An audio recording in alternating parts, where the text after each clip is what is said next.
નમસ્કાર મિત્રો, સ્વાગત છે તમારું। આજે વાત કરીશું ધોરણ 6માં આપણી નવીન સ્વાધ્યાયન પોથી જે આપવામાં આવેલી છે તેમાં ભાગ નંબર 3ની અંદર મિત્રો ગુજરાતી વિષયનો પાઠ 9 નામનો મોહ છૂટ્યો જે તમને પાના નંબર 6 થી 10 ઉપર મળી જશે, જેનું આપણે આ વિડીયોમાં સચોટ સાચું અને સંપૂર્ણ સોલ્યુશન કરવા જઈ રહ્યા છીએ। તો ચાલો વિદ્યાર્થી મિત્રો વિડીયોની શરૂઆત કરીએ। તેના પહેલાં ખાસ ચેનલમાં નવા છો તો ચેનલને પણ મિત્રો અવશ્ય સબસ્ક્રાઈબ કરી વિડીયોને લાઇક અને શેર કરવાનું ન ભૂલતા। પાઠ મિત્રો 9 નામનો મોહ છૂટ્યો, જેમાં પ્રશ્ન 1ની વાત કરીએ તો નીચે આપેલા ઉદાહરણ મુજબ પાલ આવતો હોય તેવા બીજા શબ્દો લખો।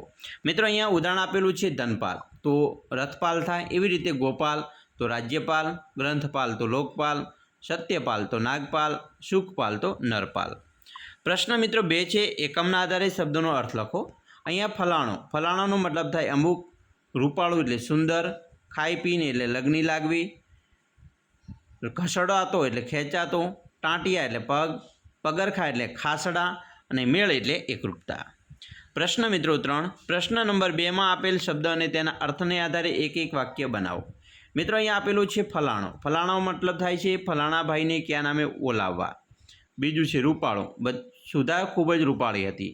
ત્રીજું ખાઈ પીને, પાપક ભીખું ખાઈ પીને નામની પાછળ જ પડ્યો।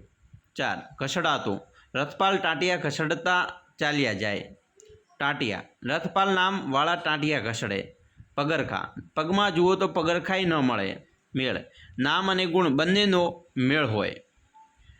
પ્રશ્ન મિત્રો 4, કૌંસમાં આપેલા શબ્દોને તેના લાગુ પડતા મિત્રો જૂથમાં વિભાજિત કરવાના છે। અહીંયા વ્યક્તિવાચક સંજ્ઞામાં હિમાલય અને રમેશ, સમૂહવાચક સંજ્ઞામાં નદી અને પર્વતનો સમાવેશ થાય। દ્રવ્યવાચક સંજ્ઞામાં તેલ અને ખાંડ, ભાવવાચક સંજ્ઞામાં ક્રોધ અને પ્રેમ, ક્રિયાવાચક સંજ્ઞામાં દોડ અને ચાલ। પ્રશ્ન મિત્રો 5, કોણ બોલે છે અને કોને કહે છે તે લખો। અહીંયા પહેલો પ્રશ્ન છે, વાક્ય છે પાપ કર્યા વિના જાણે હું પાપ કરતો હું એવો ધ્વનિ એમાંથી ઉઠે છે, તો આ પાપક બોલે છે અને ભગવાન બુદ્ધને કહે છે। બીજું, ભીખુ નામમાં શું છે, તો ભગવાન બુદ્ધ બોલે છે અને પાપકને કહે છે। ત્રીજું, એ પાપક સૌ બોલે છે અને પાપકને કહે છે। ચોથું, અરે ભાઈ નામમાં શું છે, લોકો બોલે છે અને પાપકને કહે છે। 5, કેમ ભીખુ, કોઈ સારું યોગ્ય નામ તને મળ્યું, તો આ ભગવાન બુદ્ધ બોલે છે અને પાપકને કહે છે। મિત્રો પ્રશ્ન 6, આપેલા ઉદાહરણ મુજબ એવા નામ લખો કે જે પુરુષ અને સ્ત્રી બંને રાખી શકાય। જેમ કે કિરણભાઈ તો કિરણબહેન, રેવાભાઈ તો રેવાબહેન, નિહલભાઈ તો નિહલબહેન, પુષ્પાભાઈ તો પુષ્પાબહેન, રોશનભાઈ તો રોશનબહેન। એના પછી પ્રશ્ન મિત્રો 7 છે, નીચે આપેલા શબ્દ સમૂહ માટે એક શબ્દ, જેમાં પહેલું શબ્દ સમૂહ છે કે રથ રાખવાવાળા તો રથપાલ। બીજું, હાથ પરની રોકડ રકમ તો એને શિલક કહેવાય। 3, જટ ન ઉકેલી શકે તેવો પ્રશ્ન કોયડો। 4, ધનનું રક્ષણ કરનાર તો ધનપાલ।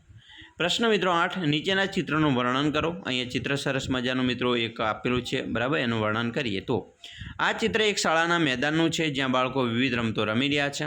ચિત્રમાં પીળા અને વાદળી રંગની એક શાળાની ઇમારત દેખાય છે, જેના પર ભારતનો રાષ્ટ્રધ્વજ ફરકી રહ્યો છે।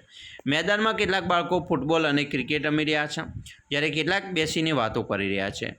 એક મોટું વૃક્ષ અને તેના પર લટકતો ઝૂલો પણ દેખાય છે। આ ચિત્ર શાળાના જીવંત અને આનંદમય વાતાવરણને દર્શાવે છે।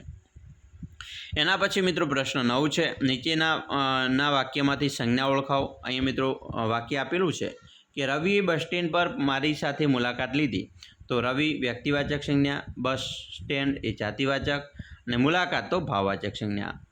બીજું વાક્ય છે કે હરી ફરીથી ગુપ્ત નદી જોવા ગયો, તો મિત્રો અહીંયા હરી એ વ્યક્તિવાચક સંજ્ઞા છે અને નદી જાતિવાચક સંજ્ઞા છે। 3, ઘરમાં દૂધ અને ખાંડ ખૂટી ગયા છે, તો ઘર જાતિવાચક સંજ્ઞા, દૂધ ખાંડ બંને દ્રવ્યવાચક સંજ્ઞા છે। ચોથું વાક્ય છે, શાળા પછી બાળકો રમતના મેદાનમાં રમવા ગયા।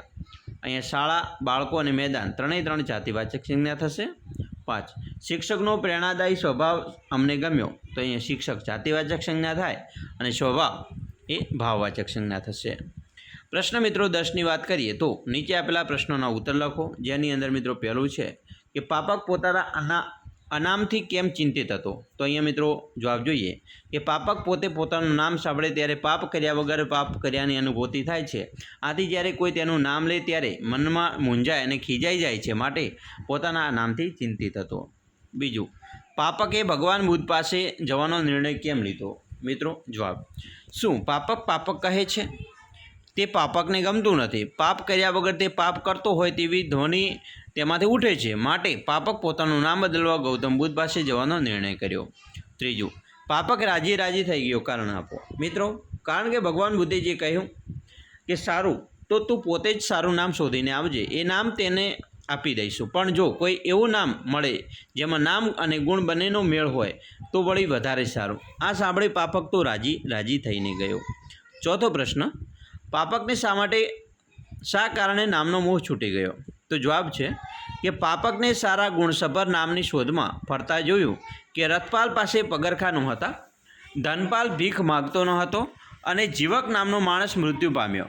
આ જોઈને તેને સમજાયું કે નામ પ્રમાણે ગુણ હોતા નથી. આથી તેને નામનો મોહ છૂટી ગયો. પાંચમો પ્રશ્ન, ભગવાન બુદ્ધે નામ વિશે પાપકને શું કહ્યું? જવાબ મિત્રો, ભગવાન બુદ્ધે નામ વિશે પાપકને કહ્યું કે ભીખુ, નામમાં શું છે? નામ તો ભલે ને ગમે તે હોય, મહિમા તો કામનો છે, શું મફતનો મૂંઝાય છે? છઠ્ઠો પ્રશ્ન, તમને તમારું નામ પસંદ હોય તો તમે શું કરો? કેમ? મિત્રો, લખી શકાય કે મને મારું નામ ગમે છે, પણ જો તે ન ગમતું હોત તો હું મારા માતા પિતાની વિનંતી કરીને મને ગમતું રાશિ પ્રમાણેનું નામ રાખું. સાતમો પ્રશ્ન, તમારા ઘરમાં તમને કયા કયા ઉપનામથી બોલાવે છે? તો એ પણ આપણે લખી શકાય કે મારા ઘરે મને કયું, કેવી, કાનો વગેરે નામથી બોલાવે છે.